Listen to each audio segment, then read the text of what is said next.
जब सुने के होई भोजपुरी गाना बस बजे के चाही गाना।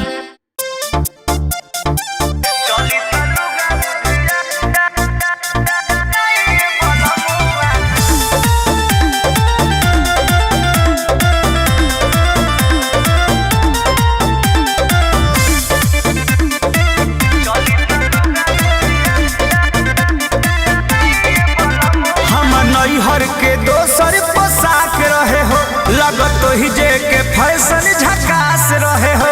हमर नई हर के दोसर पोशाक रहे हो लगत ही जे के फैशन झकास रहे हो। होला ना संभार बात कहिले ठिठार राजा बेनहत मानव बियाता। सूट सलवार किन लाइए बोलमुआ चली तलुगा उधिया। सूट सलवार किन लाइए बोलमुआ चली तलुगा बुधिया। माई रे चली तलुगा music by Arya Sharma.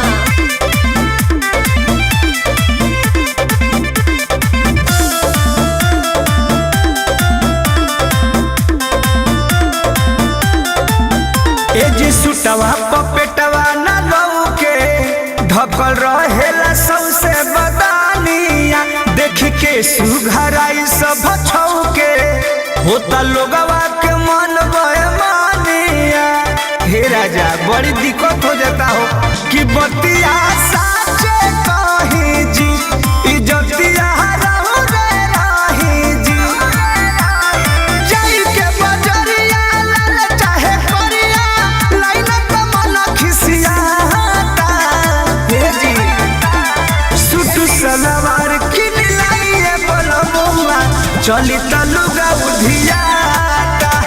Suit सलवार किन लाइए बोलमुआ चली तलुगा उधियाता।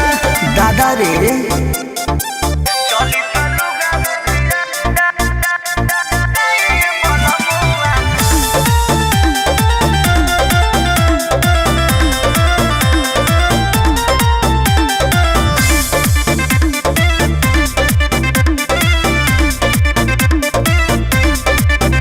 रहिया नहीं पानी के न चक चाहे पहरत रही पिया बारा खा।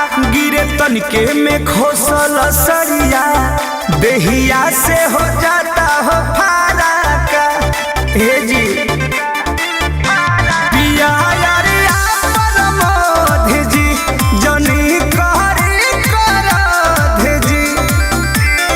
बड़ुए निहोरा सुनी पिया छोरा लुलिया के मन लुलिया का। सूट सलवार किन लाइए बोलमुआ चली तलुगा उधियाता। सूट सलवार किन लाइए बोलमुआ चली तलुगा उधियाता। काए जान किंद किंद सूट सलवार किन लाइए बोलमुआ चली तलुगा उधिया।